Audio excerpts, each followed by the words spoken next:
Bismillahirrahmanirrahim. Assalamualaikum warahmatullahi wabarakatuh.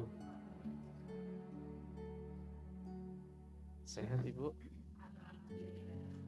Alhamdulillahirabbil alamin wa bihi nasta'in wa ala umurid dunya waddin wa ala alihi wa sahbihi ajmain. Rabbi shrah li sadri wa yassir li amri wahlul 'uqdatam min lisani yafqahu qawli amma ba'du.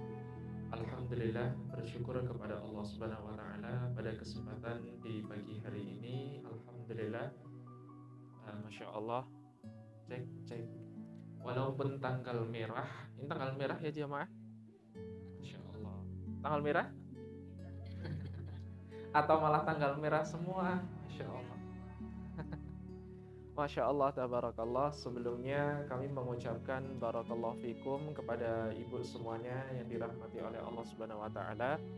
Semoga Allah Subhanahu wa taala senantiasa selalu menjaga kita semuanya. Allah selalu memberikan kita banyak kebaikan-kebaikan dalam hidup kita, yang semoga di pagi hari ini adalah penyemangat kita untuk benar-benar menjadi lebih baik lagi daripada yang sebelumnya. Baik, kedua kalinya sholawat teriring salam tak lupa senantiasa kita selalu haturkan kepada baginda Nabiullah Nabi besar Muhammad Sallallahu Alaihi Wasallam, yang tentu sama-sama kita nantikan syafaatnya di yaumul kiamat kelak. Baik, pada kesempatan di pagi hari ini alhamdulillah sekali cerah ya. Sebelum kemarin sekitar 3 hari belakangan ini mendung, kadang hujan juga. Tapi alhamdulillah ini kayaknya bersih banget jamaah, walaupun tadi pagi agak mendung sedikit ya. Dan ini adalah suatu karunia yang sudah Allah tetapkan kepada kita agar kita mampu selalu bertasbih kepadanya. Apalagi ini diyakini ya dari beberapa kalangan bahwasanya di waktu ini adalah waktu di mana Isra Mi'raj. Walaupun sebenarnya belum jelas kapan Isra Mi'raj Rasulullah Sallallahu Alaihi Wasallam, tapi beberapa mengatakan, ada yang mengatakan 27 Rajab. Allah Subhanahu wa taala itu mengatakan subhanalladzi asra bi 'abdihi lailan minal masjidil haram. Subhan ya. Lagi-lagi tadi bertasbih. Tasbih itu apa sih artinya, Bu? Tasbih itu artinya apa? Tasbih dari kalimat subhan, sabbaha, yusabbihu. Ya. Tasbih itu adalah gerak pola. Artinya setiap makhluk yang Allah ciptakan itu, mereka kok memiliki gerak yang berpola, itu disebut sebagai tasbih. Makanya kan kita kan gerak berpola jamaah, mengucapkan subhanallah, subhanallah. Karena apa? Sudah teratur ya. Sudah teratur, itulah yang disebut sebagai gerak pola. Dalam bahasa Arab menjadi tasbih. Makanya tasbih itu kan, kalau kita lihat ada tasbih yang itu kan apa namanya, sudah terpola kan ya jamaah. Bulat ya, bulat semua ya. Ada yang bulat kotak segitiga, bulat kotak segitiga? Nggak ada. Karena apa namanya, tasbih itu adalah gerak pola yang sudah teratur. Makanya setiap, mohon maaf, bumi pun sama melakukan gerak pola teratur yang disebut sebagai rotasi ya. Bumi berotasi, bumi berevolusi, itu kan teratur, gerak pola. Dimana juga ketika kilat menyambar, itu kan berpola. Artinya berpola itu apa? Ya seperti itu gerakannya. Makanya setiap makhluk yang Allah ciptakan memiliki gerak pola yang berbeda-beda. Walaupun kita nggak tahu gerakannya seperti apa, tetapi yang jelas itu adalah tasbih kepada Allah. Sedangkan kalimat subhan dalam kalimat Al-Quran surah Al-Isra ayat yang pertama, subhanalladzi asra bi'abdihi laylan minal masjidil haram. Yang dimaksud kata subhan, kalau dalam terjemahan itu apa sih kata subhanallah itu apa artinya? Artinya apa, Bu? Maha suci Allah ya. Kalau secara terjemahan kementerian itu kan Maha suci Allah. Padahal itu nggak cuma sekedar Maha suci Allah. Artinya secara meluas untuk menangkal pendapat-pendapat yang sangat kontradiktif dengan sifat-sifat Allah. Itulah yang disebut subhan, ya. Subhan itu artinya adalah tadi jamaah, sesuatu untuk membantah sesuatu yang kontradiktif dari sifat Allah, itu namanya subhan. Makanya ketika ada seorang anak kok dia jahil banget, jangan Masya Allah nak, bukan Masya Allah jamaah. Kalau Masya Allah itu tanda ketakjuban. Kalau Masya Allah berarti seolah-olah nak, kamu keren banget ngelakuin kayak gini, kamu tingkatin lagi ya nakalnya ya nak, ya. Itu kalau Masya Allah. Makanya kok kalau ada anak yang istimewa, anaknya kok bandel, anaknya kok nggak ada sebenarnya ya, anak nakal itu nggak ada sebenarnya. Dan kemudian apa yang harusnya diucapkan? Subhanallah, Maha Suci Allah. Itu udah terjemahan yang paling terjemahan yang berdasarkan Kementerian Agama yang udah ini kayaknya paling cocok nih buat menangkal semua pendapat yang kontradiktif dengan sifat-sifat Allah. Karena apa? Subhanalladzi asra bi 'abdihi laila. Maha suci Allah yang telah memperjalankan hambanya yang sangat taat di malam hari. Subhanalladzi asra bi 'abdihi laila minal masjidil haram, dari Masjidil Haram ke Masjidil Aqsa. Bayangkan jamaah, kenapa kok pakai kata maha suci? Karena pasti banyak orang-orang yang gak percaya ketika itu jamaah. Ada orang yang mengatakan, oh Muhammad penyihir, oh Muhammad pendusta, Muhammad pembohong. Untuk membantah argumen-argumen mereka, makanya digunakan katalah subhanalladzi. Di awal tuh udah pakai kalimat, Allah membantah kalimat-kalimat mereka yang menuduh Muhammad itu tidak sesuai dengan sifat-sifat Allah. Artinya kayak gitu jemaah, kalau bahasa kita secara lebih dispesifikkan tuh kayak gitu ya. Makanya ketika mohon maaf coba saya cuma bilang kepada ibu, Bu, semalam saya tuh baru dapat perintah buat makan anggur, harus pergi ke planet Mars dulu sampai pulang lagi tadi pagi sebelum subuh. Ibu percaya nggak? Percaya nggak? Ibu malah mengatakan, oh saya gila gitu kan ya. Pasti akan mengatakan seperti itu lah, apalagi ini Rasulullah pada zaman itu nggak ada pesawat, nggak ada apalagi nggak ada kendaraan-kendaraan yang super cepat, nggak ada media sosial, nggak ada handphone. Makanya Allah dengan kalimatnya tegas dalam Al-Quran surah Al-Isra ayat pertama, Subhanalladzi asra bi'abdihi laylan minal masjidil haram ilal masjidil aqsa alladzi barakna hawlahu linuriyahu min ayatina. Ada seseorang yang mengatakan, Ustaz, itu kan mitos terkait apa Rasulullah itu turun ke langit yang ke-6 ketemu Nabi Musa, kemudian negosiasi terkait perintah sholat yang tadinya 50. Loh, itu bukan mitos jamaah. Ibu bisa temukan itu hadisnya dalam riwayat Bukhari Muslim, itu hadisnya sahih. Rasulullah ketika Isra Mi'raj mendapatkan perintah sholat, Rasul itu turun ke langit ke-6 bertemu dengan Nabi Musa, dikritik sama Nabi Musa, komentar Nabi Musa.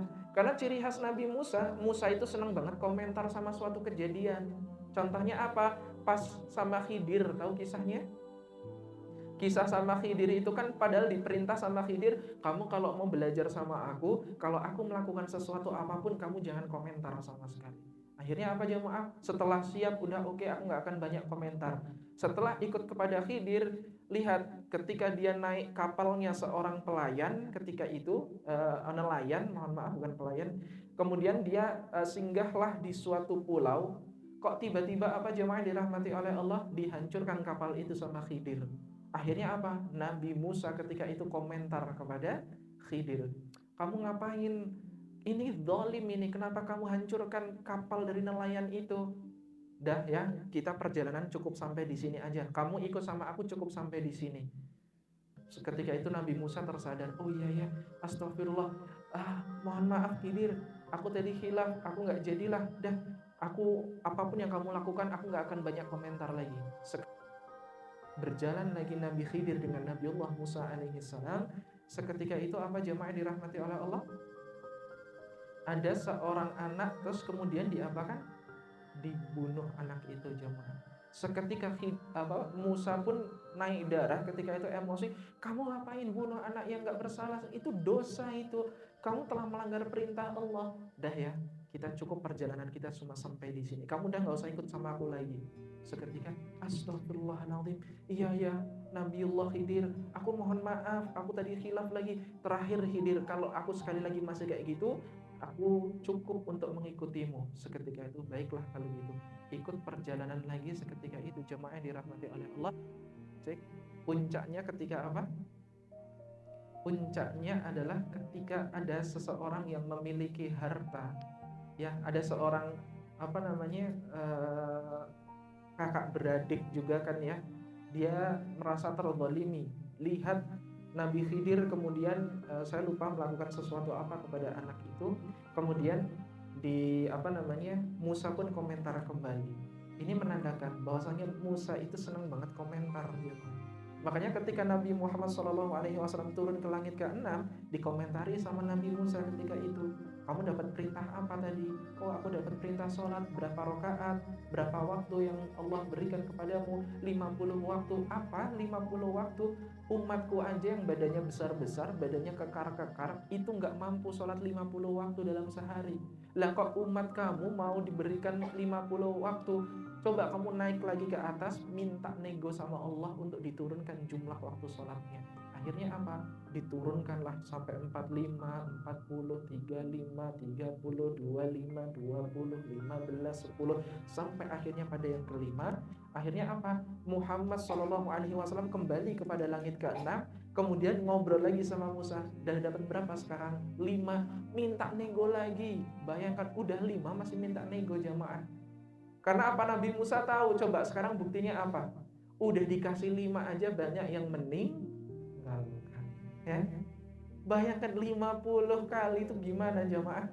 Sehari itu hampir setiap 30 menit sekali ada azan tuh, ya. 30 menit sekali azan, Allahu Akbar, Allahu Akbar. Sholat yang pertama, yang kedua tadi aja belum dilakuin, ini udah azan yang ketiga jamaah. Oh, itu kalau zaman dulu, kalau misal kok Nabi Musa nggak memerintahkan kepada Rasulullah untuk nego, wah 50 kali kita sholat jamaah dalam sehari. Makanya ini adalah suatu hal yang harusnya menjadikan kita gambaran. Tapi lihat, umat Nabi Musa itu sholatnya 50 waktu, dibandingkan dengan umatnya Muhammad SAW, sholatnya cuma 5 waktu. Tapi istimewanya Rasulullah SAW, sholatnya 5 waktu, tapi pahala ganjarannya sama seperti orang yang melakukan 50 waktu sholatnya Nabiullah Musa alaihissalam. Apa dalilnya? Al-Quran surah ke-6 Al-An'am ayat 160. Man jaa'a bil hasanati falahu 'asyru amsalha. Siapapun yang dia telah berbuat hasanah. Hasanah itu apa sih? Kita sering kali mendengar hasanah kan? Hasanah itu apa, Bu? Kebaikan. Kurang sedikit lagi. Apa? Ada lagi hasanah? Ada yang namanya Bu hasanah di sini? Hasanah itu adalah kebaikan yang memunculkan pahala. Nggak cuma kebaikan doang. Karena kalau cuma kebaikan doang nggak memunculkan pahala, tidak bisa disebutkan sebagai hasanah. Tapi khair, cuma kebaikan. Tapi kalau kebaikan yang memunculkan pahala, itu namanya hasanah, ya. Man jaa'a bil hasanah, siapapun orang yang dia berbuat kebaikan dengan memunculkan pahala, falahu asyru amsalha, maka Allah berikan pahala minimal 10 kali lipat kebaikan. Berarti sholat 5 waktu yang kita lakukan sekali itu pahalanya 10 jemaah. Pahalanya 10. Ya, jangan dikira apalagi nanti Ramadan ini dilipat gandakan lagi jadi 10 kali lipat lagi, ya. Baik, jamaah dirahmati oleh Allah Subhanahu wa taala, itu cuma mukadimah aja. Kita lanjut ke materi kita pada kesempatan kali ini, ya. Kemarin kita udah membahas hadis arba'in, hadis yang kelima, ya. Sekarang kita memasuki hadis arba'in yang keenam. Nah, hadis arba'in yang keenam itu tentang apa, Bu? Waalaikumsalam warahmatullahi wabarakatuh. Hadis arba'in yang keenam itu tentang apa? Halal dan haram, ya. Tapi biar judulnya lebih enak lagi, itu kan gak cuma halal dan haram gitu ya. Biar lebih enak lagi, hidup penuh dengan kenyamanan apabila kita menghindari dari yang haram dan melakukan yang halal. Nah, sekarang kita lihat dari hadis arba'in, hadis yang ke-6 ya. Hadis yang ke-6 dari kitab Arba'in An-Nawawi ya. Udah punya bukunya atau kitabnya? Belum. Belum? Udah masuk grup? Ini padahal saya mau kirimkan ini aja ke grup aja ya, biar kita bisa menyimak bersama-sama. Masuk grup sudah? Bentar. Oke. Kita kirimkan dulu aja.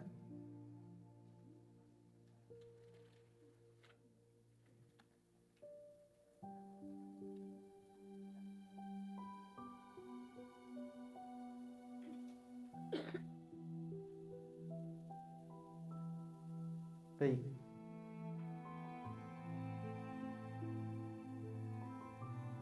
Sudah?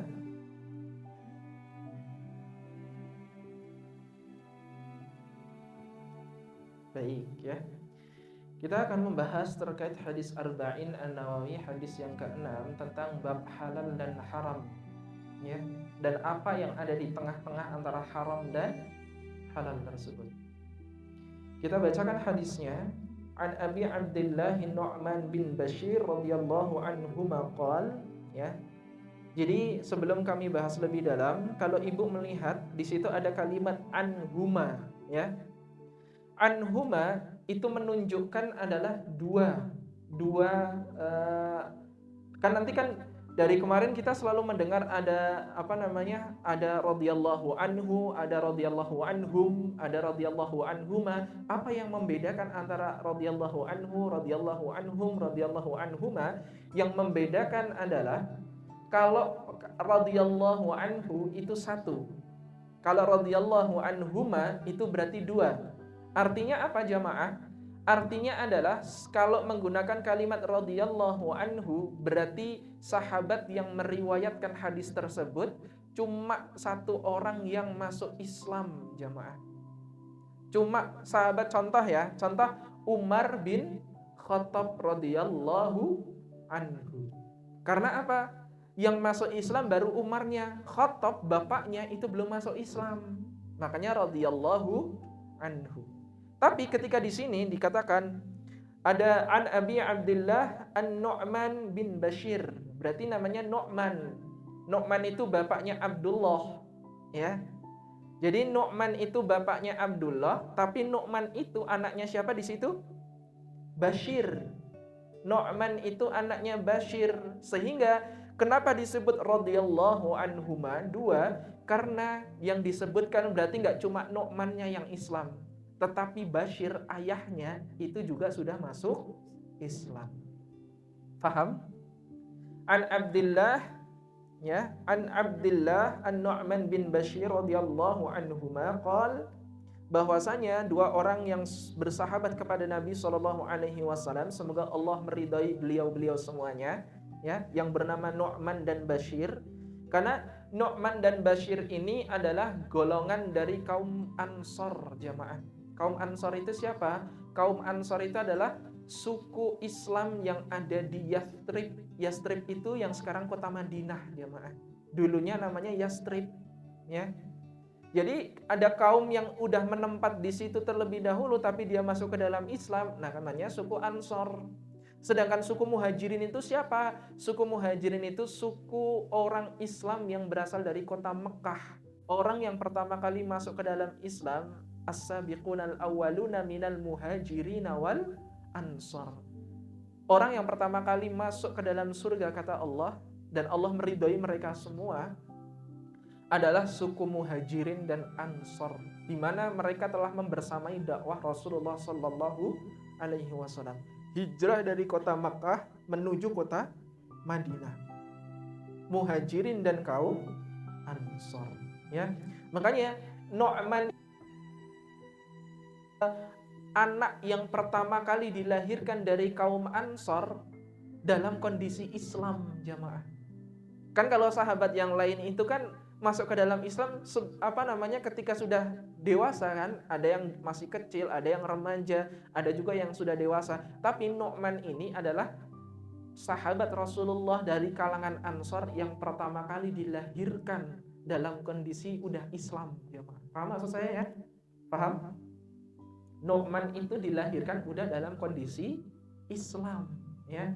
Bukan orang yang mu'alaf, tapi dilahirkan dari orang tuanya karena orang tuanya udah muslim, sehingga ketika dilahirkan sudah dalam kondisi sebagai seorang muslim. Nah, ketika itu an Abdullah an-Nu'man bin Bashir radhiyallahu anhu maqal, dari Abdullah, ya,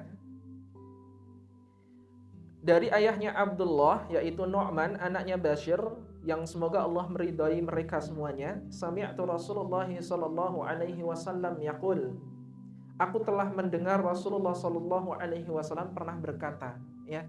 Jadi namanya hadis, Bu. Hadis itu terbagi menjadi 4. Sunnah itu terbagi menjadi 4, ya. Saya akan tuliskan dulu ini untuk sebagai dasar kita sebelum kita masuk ke intisarinya, ya. Sunnah itu terbagi menjadi 4. Sunnah. Yang pertama ada sunnah namanya fi'liyah. Yang kedua ada namanya takririyah. Yang ketiga ada namanya qauliyah. Dan yang keempat ini ada namanya hamiyah.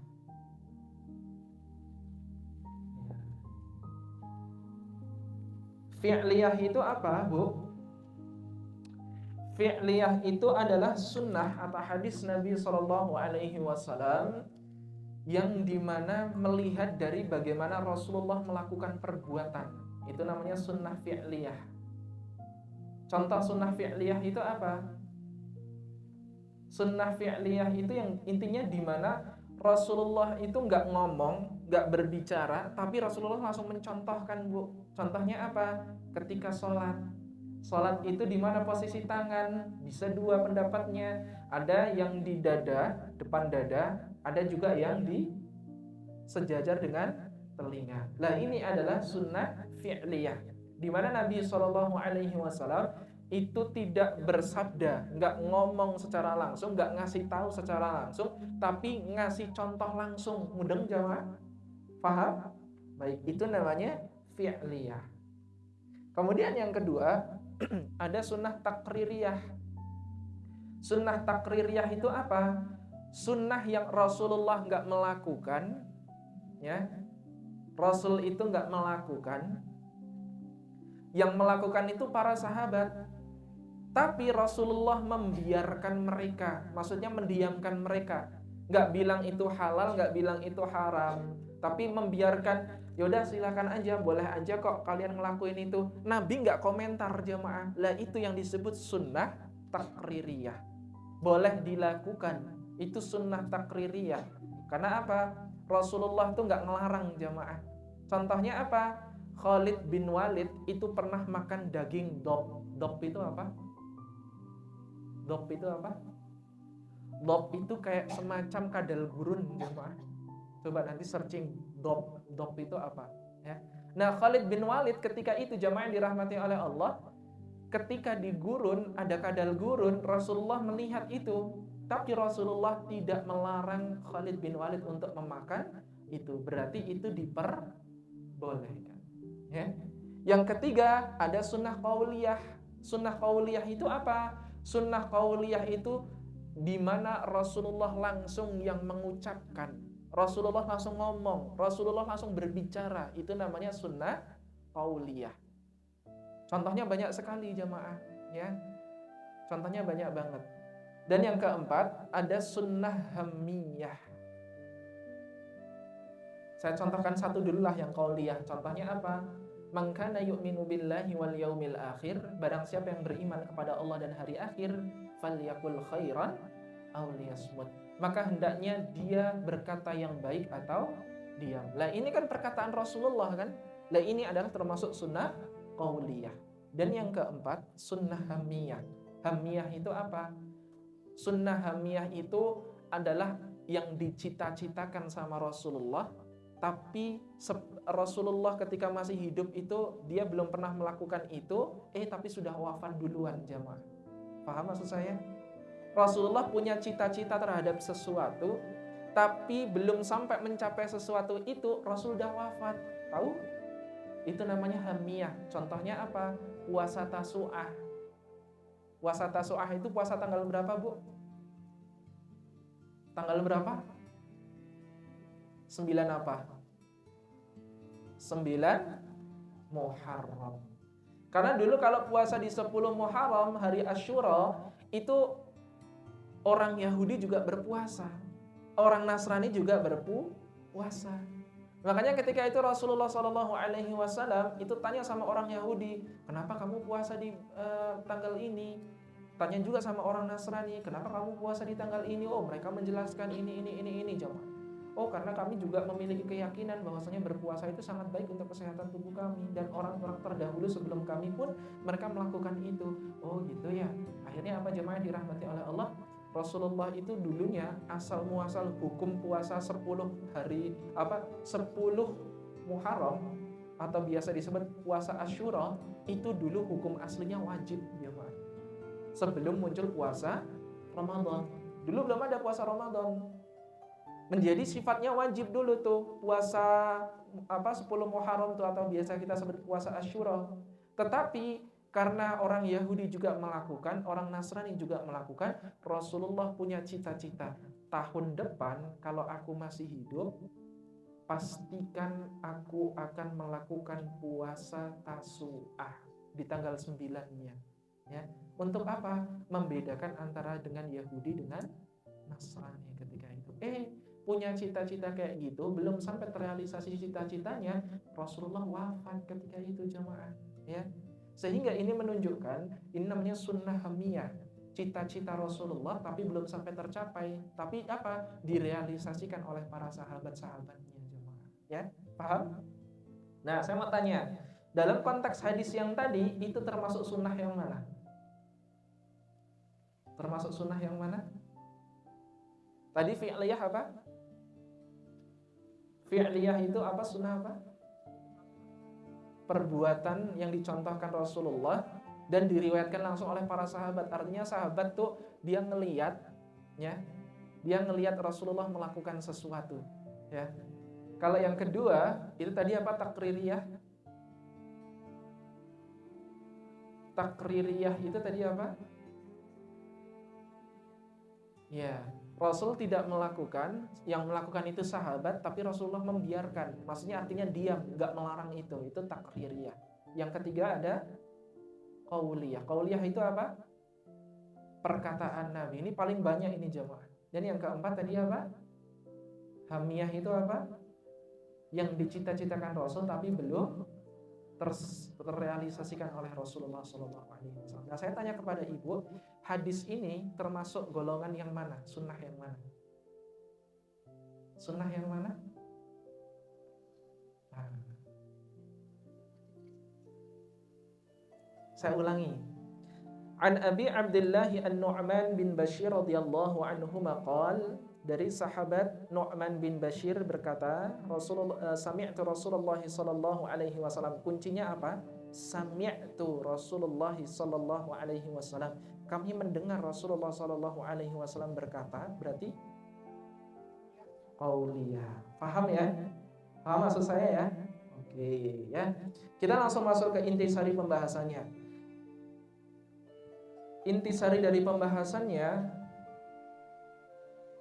baik, innal halala bayyinun wa innal harama bayyinun. Ya. Kata Rasulullah sallallahu alaihi wasallam, sesungguhnya yang halal itu sudah jelas dan yang haram juga sudah jelas. Apabila ada yang dikatakan oleh Allah Subhanahu wa taala di dalam Quran itu halal, maka itu halal, jelas. Tetapi kalau Allah Subhanahu wa taala sudah mengatakan dalam Quran dan Rasulullah sudah menjelaskan sesuatu yang haram dalam hadisnya, berarti adalah sesuatu yang haram, ya. Ada halal, ada haram. Saya ingin bahas dulu dari kata halal dulu jamaah. Halal itu asal katanya al-hillu. Al-hillu itu dalam orang Arab itu mengatakan kalau al-hillu itu ada seseorang yang dia tuh punya benang yang sangat banyak, benangnya ruwet banget jamaah. Kayak kalau bahasa kita tuh bundet ya. Bahasa kita bundet, kemudian dia mulai menguraikan. Ya, itu namanya al-hillu. Menguraikan sesuatu yang tadinya tuh bundet, sesuatu yang rumit, sesuatu yang ruwet, itu namanya al-hillu. Tapi diganti dengan kalimat masdarnya. Jadi apa? Jadi halal. Artinya apa? Sesuatu yang udah nggak dipermasalahkan lagi. Karena apa? Ketika dia udah menguraikan itu, kan udah nggak ada lagi masalahnya kan? Udah lurus kembali kan? Lah itu yang disebut sebagai halal. Jadi halal itu apa secara definitif atau secara bahasa? Halal itu adalah sesuatu yang sudah tidak dipermasalahkan. Itu namanya halal. Makanya biasa tuh Idul Fitri ada halal bi. Itu cuma ada di Indonesia, Bu. Ibu ke Arab nggak ada halal bihalal di sana. Istilah halal bihalal itu cuma adanya di Indonesia. Karena halal itu asal katanya tadi udah nggak ada yang dipermasalahkan. Makanya kenapa disimbolkan dengan saling salam-salaman, bermaaf-maafan. Karena apa? Udahlah, kita udah nggak ada lagi yang dipermasalahkan. Ya, makanya disebut halal bihalal. Saling maaf-maafan. Tadinya sebelum puasa mereka saling bertengkar cuma gara-gara terong gitu kan. Di tukang sayur, wah apa rebutan apa sayur, padahal sayurnya cuma tinggal satu doang, jadi masalah. Ternyata ketika udah selesai Ramadan itu berakhir, diawali dengan kalimat takbir dan hari raya Idul Fitri itu, akhirnya mereka pun saling bermaaf-maafan, bersalam-salaman. Lah itu namanya halal. Makanya orang Indonesia menyatakan halal bihalal, ya. Jadi sehingga aku dan kamu udah nggak ada lagi yang dipermasalahkan, ya. Makanya Allah mengatakan ya ayyuhalladzina amanu kulu min thayyibati ma razaqnakum washkuru lillah. Kemudian dalam ayat yang lain Allah mengatakan ya ayyuhan nasu kulu mimma fil ardi halalan thayyiban. Ya, Allah perintahkan kita untuk memakan sesuatu yang halal dan yang baik. Bukan cuma yang halal doang. Tapi ini bukan perkara tentang makanan doang ya, tapi segala sesuatu itu harus yang baik dan harus yang halal dan yang baik, terutama makannya jemaah. Karena kalau mohon maaf, sekali kita memakan sesuatu yang haram, kalau dimasukkan ke dalam tubuh kita, maka ketika itu menjadi darah dan menempel menjadi daging, maka akan merusak semua anggota tubuh kita jemaah. Sehingga apa yang terjadi? Perilakunya kadang suka marah-marah, ya. Kadang juga suka dia berbuat zalim, berbuat fasik, dan lain sebagainya. Itu karena apa? Dilihat dulu dari cara makannya, dia makannya benar atau enggak. Makanya jangan sampai kita membawa sesuatu yang haram masuk ke dalam rumah jamaah. Karena sesuatu yang haram apabila dimasukkan ke dalam rumah maka akan menghancurkan apa-apa yang ada di rumah.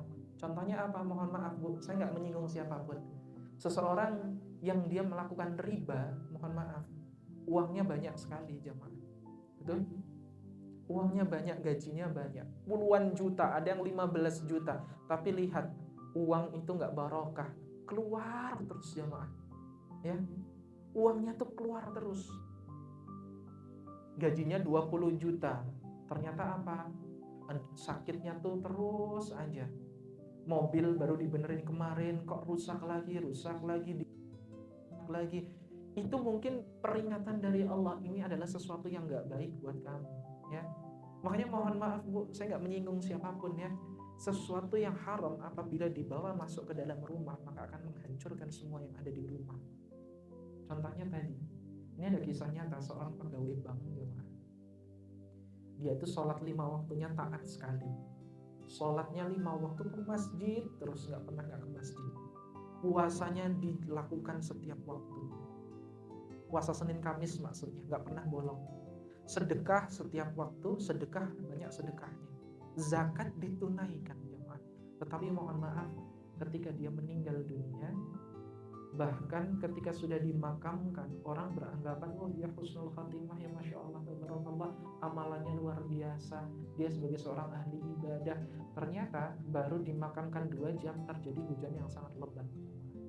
Ketika hujan itu terjadi, kemudian tanah yang di pemakaman itu pun longsor. Beberapa makam itu ikut longsor, dan beberapa jenazah, beberapa mayit yang ada di dalam situ itu semua ada yang jatuh, ada yang terlihat, ada yang keluar. Salah satunya adalah biasa beli orang yang baru dimakamkan 2 jam sebelum kejadian itu. Setelah 2 jam itu, Bu, mau dipindahkan, mohon maaf, saya ini nggak mengarang, ini kisah nyata ada di Sumatera ya. Setelah dilihat jenazahnya, mohon maaf, mukanya, wajahnya udah nggak beraturan, matanya sudah, mohon maaf, udah nggak utuh, hidungnya sudah menceng kemana, mulutnya udah robek, udah bonyok, udah keluar darah dari mana-mana. Padahal ahli ibadah kan jemaah, sholat ditunaikan, zakat ditunaikan, apalagi sedekah, ya nggak pernah nggak sedekah ya, puasa sunnah dilakukan semua. Tapi apa yang menjadikan mereka seperti itu? Ditanya, konsultasikan kepada ustadz yang ada di sekitaran situ, dia itu ahli ibadah enggak? Alhamdulillah, persaksian warga setempat memang dia sangat ahli ibadah, bahkan dia dikenal sebagai orang ahli masjid, sering ke masjid. Ditanya lagi sama ustadz, dia pernah enggak melakukan riba? Inilah jemaah. Kemudian seseorang itu menjawab, ya ustadz, mohon maaf, yang saya ketahui dia itu adalah direktur bank konvensional. Bayangkan jemaah tuh ya, itu siksa baru di alam barzakh. Baru 2 jam udah kayak gitu jemaah. Gimana kalau berturut-turut sampai nanti hari kiamat datang? Wallahu a'lam. Makanya jauhi riba jemaah. Sedikit pun pahami tentang riba. Kita topik pembahasan tentang riba itu harus benar-benar digojlok, benar-benar kita harus tahu apa-apa yang riba, apa yang enggak. Itu kita harus paham. Jangan sampai kita terjatuh kepada lubang riba. Allah sendiri yang telah mengatakan dalam Al-Quran surah Al-Baqarah 275 ya, hindarilah atau jauhi sejauh-jauhnya riba jemaah. Wah, sekarang itu kan masuk bank Ustaz, sekarang itu nggak harus orang akuntan, nggak harus orang manajemen, semua jurusan itu bisa masuk. Jangan tergiur, jangan tergiur. Memang gajinya besar, tapi nggak akan pernah dia menikmati harta itu, nggak akan jemaah. Pasti ada aja kejadian di dalam rumah tangganya, usahanya bangkrut, atau mungkin ada anggota keluarga yang sakit terus-terusan nggak sembuh-sembuh, ada lagi banyak sekali jemaah. Makanya jauhilah sejauh-jauhnya riba. Karena riba itu, mohon maaf, saya tanya kepada ibu, zina itu dosa besar kan? Besar ya? Mohon maaf, ada seseorang zina sama ibunya, lebih besar lagi enggak? Lebih besar lagi kan dosanya kan? Lah sedangkan dosa riba itu dosa yang lebih besar dari menzinai ibunya sendiri. Itu dosa riba ya. Sekecil apapun riba, ya namanya riba ya riba, nggak bisa kita negosiasi. Makanya sesuatu yang riba Allah perintahkan untuk dijauhi. Makanya sesuatu yang haram, makanya nanti ada gini Bu, dalam itu saya berikan sedikit pemahaman.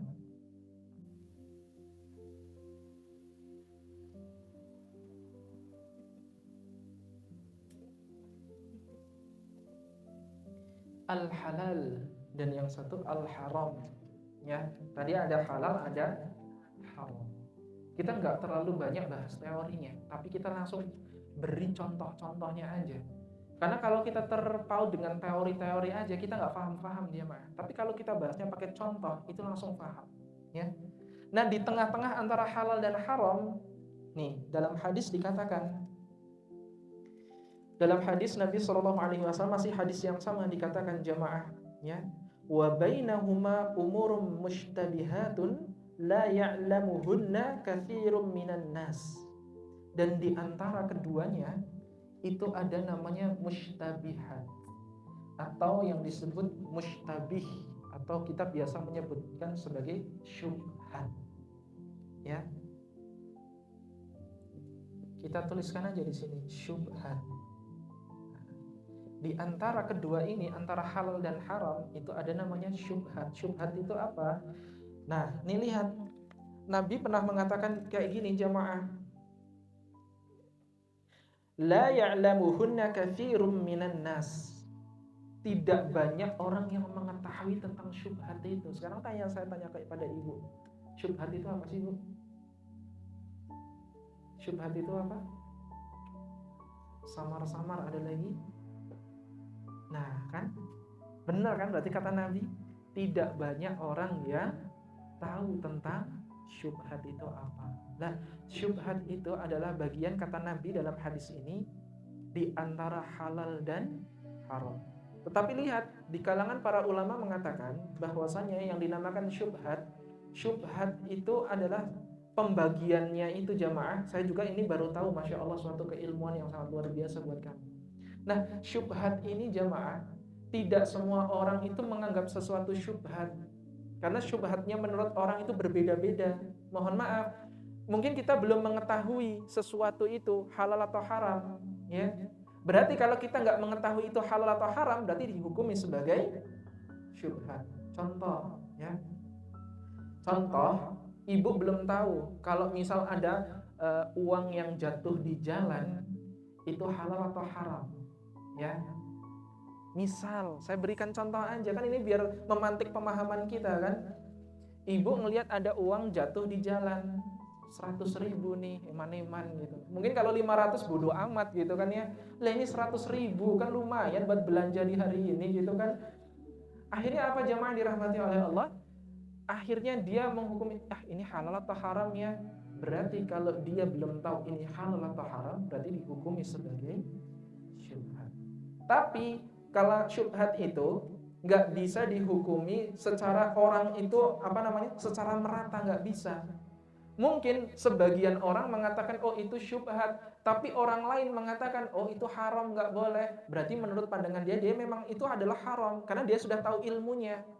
Yang mengatakan syubhat itu adalah buat kita-kita yang belum tahu itu hukumnya apa, jemaah. Contohnya tadi, oh ada uang 100.000 jatuh di jalan, itu nggak tahu punya siapa. Ini halal atau haramnya, berarti itu syubhat. Bukan dihukumi halal, jangan dikira oh ini nggak ada pemiliknya nih, diambil aja lah gitu. Enggak jemaah, itu syubhat, ya. Dan lihat dalam kelanjutannya Rasulullah SAW mengatakan, "Famanittaqa syubuhati faqad istabra'a lidinihi wa 'irdihi." Ya. Famanittaqa, maka apabila ada seseorang itu takut kepada Allah, takut kepada syubhat, faqad istabra'a lidinihi wa 'irdihi, maka sungguh dia itu sedang menyelamatkan tes. Dia sedang menyelamatkan agamanya dan kehormatannya. Jadi dihukumi kalau misal ada syubhat di situ, Allah tuh perintahkan melalui lisan Rasulullah untuk jauhi syubhat itu sejauh-jauhnya, jemaah. Kalau itu kita nggak tahu halal atau haram, bahkan kata para ulama, termasuk ada namanya ulama Sufyan Ats-Tsauri, dia mengatakan sebaik-baiknya atau seindah-indahnya dari kita menghindari sesuatu yang tidak baik adalah menjauhkannya dengan sejauh-jauhnya. Karena kita nggak tahu jamaah itu halal atau haram. Makanya kata ulama sepakat kalau itu tahu adalah nggak tahu halal atau haram, kalau itu tahu bahwasanya itu adalah syubhat, maka jauhkanlah sesuatu itu dari diri kita sejauh-jauhnya. Kalau halal sama haram kan udah jelas ya Bu tadi ya. Allah sebutkan, coba kalau miras itu halal atau haram? Haram. Ibu bisa temukan di mana ayatnya? Langsung Al-Quran surah kelima, Al-Ma'idah, ya. Ayat yang keberapa? 90, 91. Kenapa kok ayat ini turun? Karena ketika itu Umar bertanya kepada Rasulullah, ya Rasulullah, apakah minuman keras itu tidak Allah haramkan? Padahal kita sudah tahu bahwasanya banyak sekali mudaratnya. Setelah Umar bin Khattab tanya kepada Rasulullah, barulah turun ayat ini, jemaah. Istimewanya Umar tuh gitu, Bu. Ya, tanya langsung turun ayat. Luar biasa. Makanya ketika itu jemaah yang dirahmati oleh Allah, udah jelas kalau minuman keras itu adalah haram. Daging anjing, mohon maaf, halal atau haram? Di mana kita bisa temukan? Masih surah yang sama. Surah Al-Ma'idah surah kelima ayat yang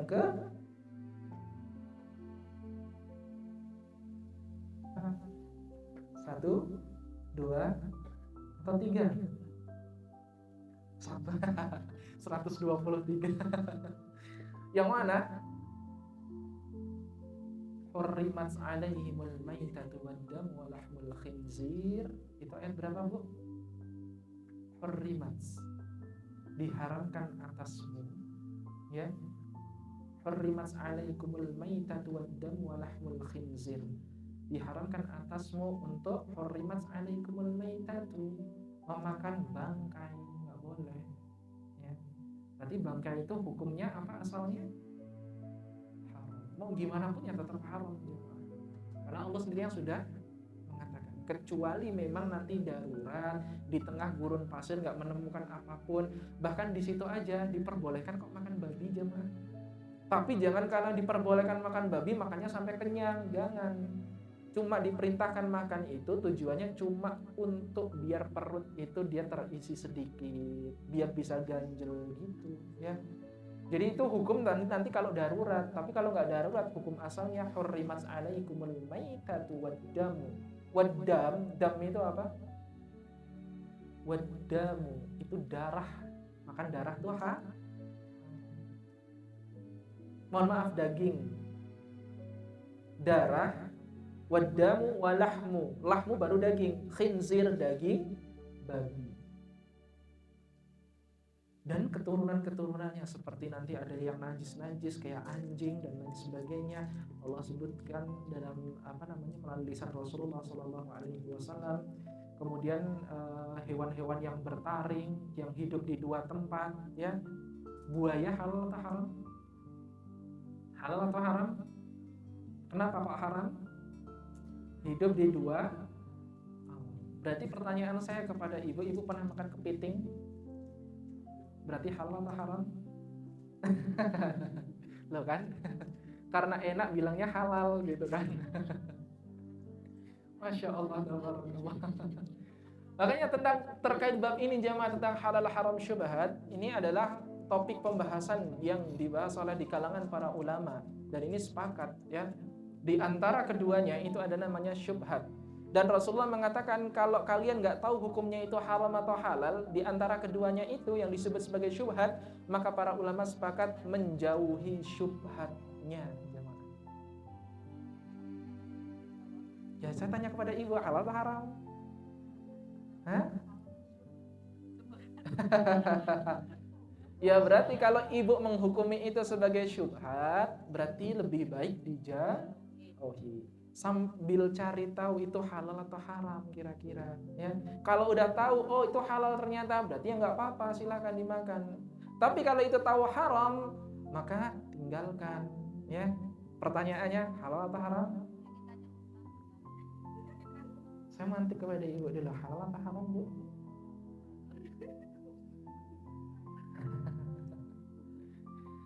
Kita lihat dulu, kepiting itu kan ada beberapa jenis, ya. Ada yang memang dia hidupnya di darat, ke airnya cuma kadang-kadang gitu, ya. Ada yang sebalik, itu kayak contohnya kepiting apa? Kepiting kelapa atau kepiting kelapa? Kepiting, iya, yang besar. Dia itu dengan capit yang sangat besar itu buat mecahin kelapa aja bisa, Bu.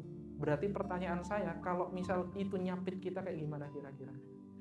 Kelapa aja bisa pecah loh, apalagi kita, ya. Nah, mohon maaf, kita lihat dulu.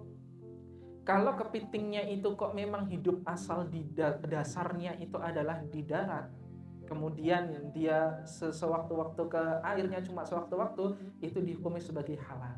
Karena apa? Karena dia itu kan hukum aslinya dia hidupnya di darat.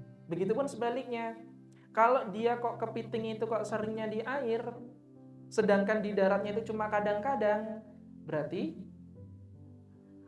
haram apa halal? Ragu-ragu.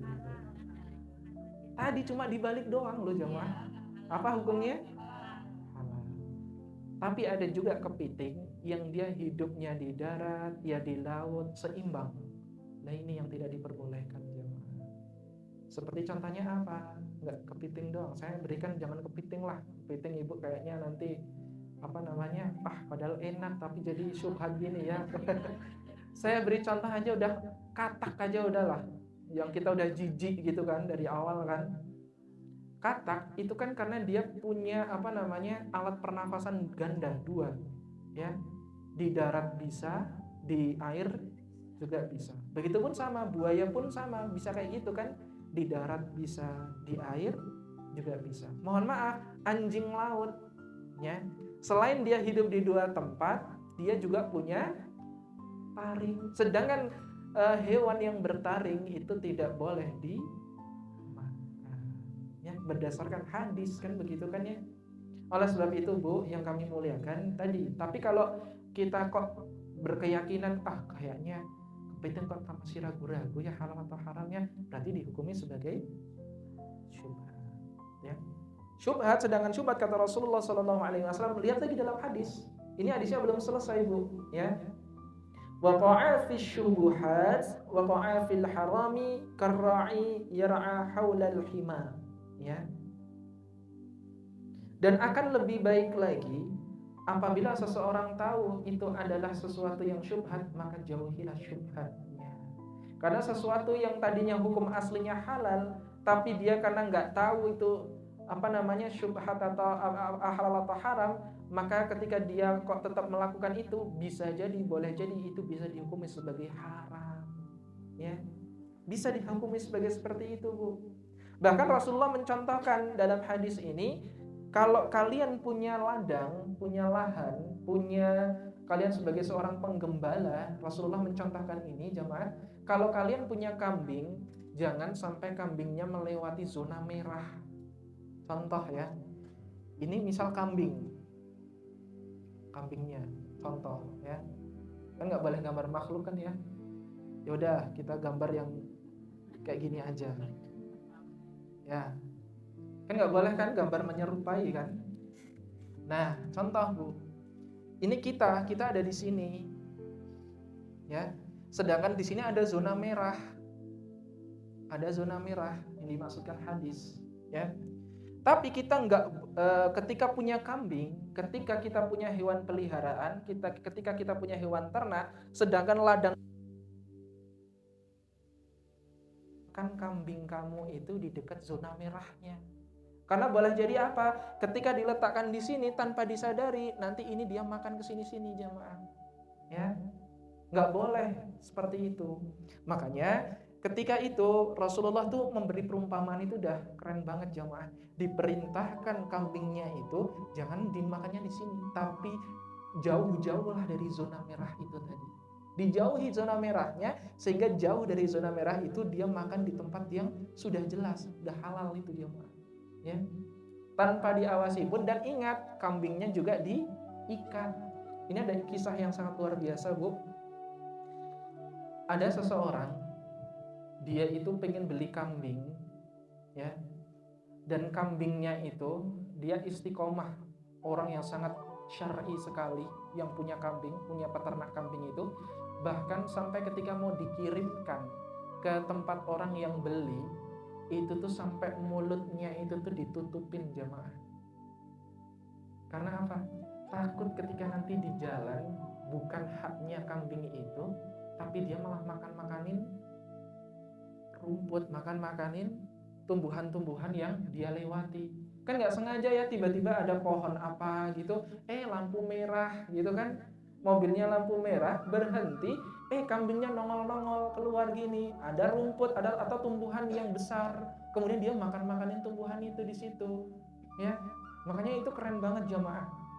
Dan luar biasanya itu peternakan itu dia tuh saking barokahnya, setiap 1 bulan sekali pasti dari peternakannya itu melahirkan sekitar 30 kambing yang masih kecil, ya.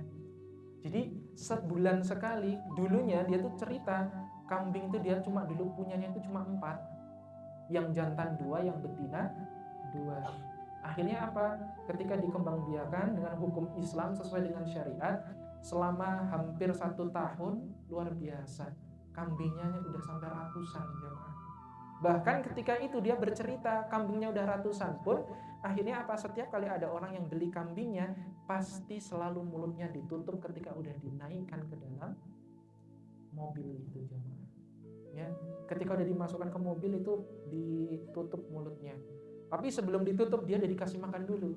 Bukan nggak boleh makan, udah dikasih makan sampai kenyang dulu, kemudian dia dinaikkan ke dalam mobil. Seketika itu ditutuplah itu mulutnya. Dan pengakuan dia setiap 1 bulan sekali pasti dari kambingnya itu pasti melahirkan sekitar 30 anak kambing baru. Berarti artinya saking barokahnya jemaah. Nah, oleh karena itu dalam hadis dikatakan, maka jauhilah zona merah ini jemaah. Jauhi zona merah.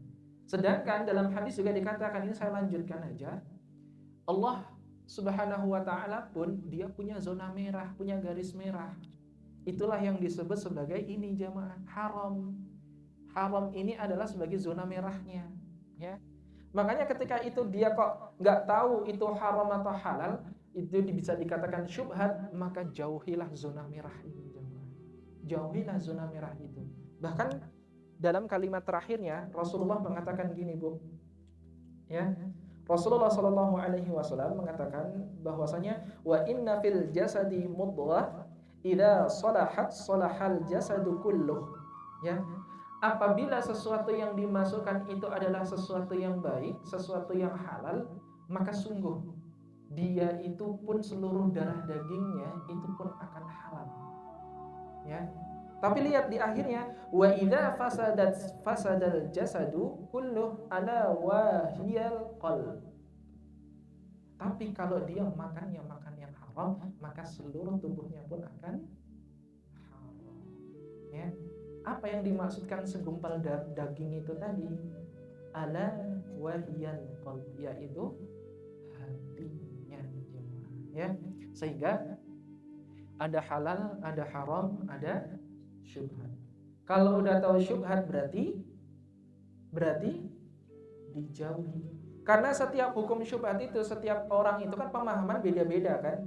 Ada yang bilang ini haram, ada yang bilang halal, ada yang belum tahu hukumnya itu halal atau haram. Nah itulah, kalau kita di situ memposisikan diri sebagai orang yang nggak tahu kalau itu halal atau haram, berarti Allah perintahkan kita untuk menjauhi perihal itu.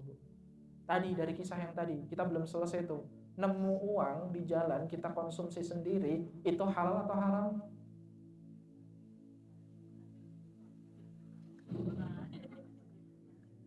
Bisa 3, bisa halal, bisa haram, bisa syubhat. Kalau syubhat, karena kita nggak tahu asal hukumnya, oh ini halal atau haram, maka dihukumi syubhat. Bisa menjadi halal, kan itu kan namanya luqathah, barang temuan, ya. Barang temuan itu gimana? Kalau barang temuan itu 1 tahun di dalam diri kita, maksudnya kita barang itu ada di milik kita, mengakui barang tersebut, maka itu halal untuk menjadi kita, untuk punya kita maksudnya, ya. Tapi ada syaratnya. Dalam rentan 1 tahun itu dia harus ngomong ini punya siapa gitu. Jangan diam-diam aja, wah ini punya aku, didiemin setahun jadi halal. Enggak jamaah. Tapi ketika dalam 1 tahunnya itu dia udah berusaha, tapi jangan langsung diitukan nominalnya, banyak yang ngaku-ngaku nanti gitu kan. Bilang ada yang kehilangan uang enggak, 100.000 nih di sini gitu. Ada kehilangan uang enggak di sini nih, berapa? Ya udah nanti coba kalau kamu kehilangan uang, coba sebutkan berapa. Oh aku kehilangan 50.000, oh berarti bukan, gitu kan? Kamu kehilangan berapa, Bu? Wah aku tuh tadi tuh kehilangan uang tuh 200.000, wah berarti bukan, gitu kan? Kamu kehilangan berapa, Bu? Wah aku kehilangan uang 99.000, oh nyaris, gitu kan? Berarti bukan juga, gitu kan ya? Oh berarti bukan, nggak ada pemiliknya. Selama 1 tahun nggak ada yang mengakui, berarti itu halal untuk menjadi milik kita. Tapi jangan kita malahan udah tahu itu bukan punya kita karena setahun itu menjadi halal buat kita. Oh contoh barang nih, ada barang jatuh, cincin emas misalnya, udah ditawarin nggak ada orang yang ngaku ini punya siapa. 1 tahun 365 hari. Di hari ke-364 hari, tiba-tiba orang yang punya datang ke rumahnya. Ngelihat ada barang itu, loh Bu, Masya Allah, ini kok kayak cincin saya ya, yang hilang sekitar hampir 1 tahun yang lalu. Ya, lah itu berarti bukan rezeki kita jemaah. Ya. Udah 360, tinggal besok doang udah tuh. Ya, tapi ternyata yang punya datang di hari ke-364. nggak jadi rezekinya gitu kan. Padahal dia udah beranggapan alhamdulillah nih besok udah 365 hari gitu kan. Berarti ini cincin emas sudah sepenuhnya milikku. Ketika itu malah orang yang punya datang ke rumah, tiba-tiba nggak sengaja melihat ada cincin itu. Nah makanya tadi kalau ada sesuatu yang syubhat, intinya jauhilah sejauh-jauhnya sesuatu yang syubhat. Kalau udah tahu sesuatu yang haram, maka udah pasti yang syubhat aja dijauhi, apalagi ya haram. Kalau yang halal, ya udah silakan. Makanya kita itu diperintahkan untuk banyak-banyak mencari tahu, mencari keilmuan. Ya, kita menuntut ilmu itu nggak cuma sekedar pengen cari banyak wawasan, tapi mendapatkan keberkahan. Keberkahan itu didapat, tapi jangan lupa juga ilmunya juga harus didapat, diaplikasikan, diamalkan. Ya, makanya tahu ini adalah halal, ini tahu ini haram. Ya, karena hukum aslinya halal bisa jadi haram. Contoh, saya mau tanya, daging ayam itu halal atau haram? Haram atau halal? Halal atau haram? Halal. Ketika disembelih tanpa menggunakan basmalah, apakah menjadi halal? Haram. Berarti hukum asalnya halal, tapi bisa juga menjadi haram. Ya. Yang dimakan itu memang daging ayam, hukum aslinya halal, tapi itu mencuri punya tetangga, halal atau haram? Haram, ya. Hukum aslinya halal tapi bisa menjadi haram. Makanya hati-hati jamaah. Warok itu lebih berhati-hati. Para ulama kita itu menyarankan kita untuk berhati-hati. Bahkan Allah mengatakan wa ati'ullaha wa ati'ur rasul wahdharu. Taatilah Allah dan Rasul dan berhati-hatilah. Hati-hati dalam perihal apa? Dalam segala sesuatu yang kita lakukan. Karena itu kan harus nggak nyakitin orang, kemudian harus melakukan ibadah-ibadah pokoknya. Ketika kita menemui 3 hal ini, lebih banyak menghindarnya kan. Syubhat dihindari, haram dijauhi, halal ya. Tapi saya tanya kepada ibu, dari beberapa makanan antara yang halal dan haram, banyak yang halal atau yang haram? Yang halal kan. Kalau yang halal aja banyak, kenapa cari yang haram ya? Yang halal itu udah banyak banget jemaah. Allah itu udah ngasih kemudahan kepada kita itu untuk udahlah, ini aku ciptakan semua apa-apa yang ada di bumi, silakan kalian nikmati dengan apa yang menjadi kalian inginkan itu ya. Kayaknya nggak kerasa ini udah jam 10 lebih 10 jemaah ya. Sebelum kami lanjutkan, kami akhiri, mohon maaf, lanjutkan aja terus gitu ya. Sebelum kami akhiri, apakah ada yang ingin ditanyakan, disampaikan? Ya. Waalaikumsalam warahmatullahi wabarakatuh.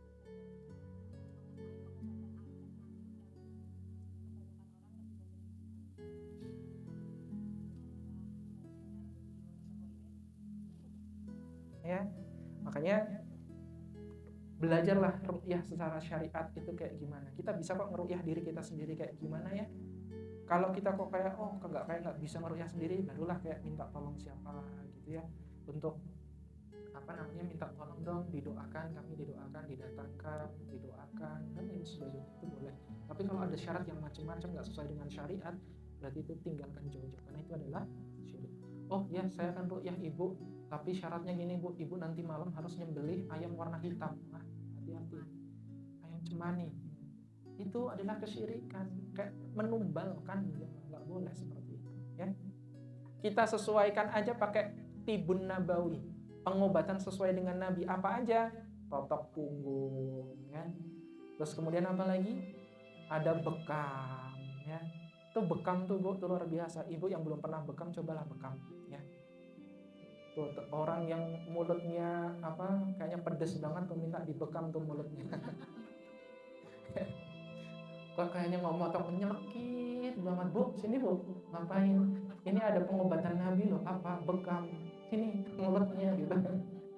Enggak, silakan. Bekam itu, saya tuh kadang pernah dibekam tuh kayak jadi enteng banget ya, enteng banget, enak banget. Ya, kalau bekamnya benar, enak banget ya. Makanya ibu kalau pernah lihat ada yang nggak tahu bekam, yang nanti kalau jadi hitam-hitam gitu loh, yang bulat-bulat, mungkin kan ada yang nggak tahu ya. Itu silakan, itu tibun nabawi. Rasul pernah mencontohkan untuk bekam, bahkan itu adalah sunnah ya.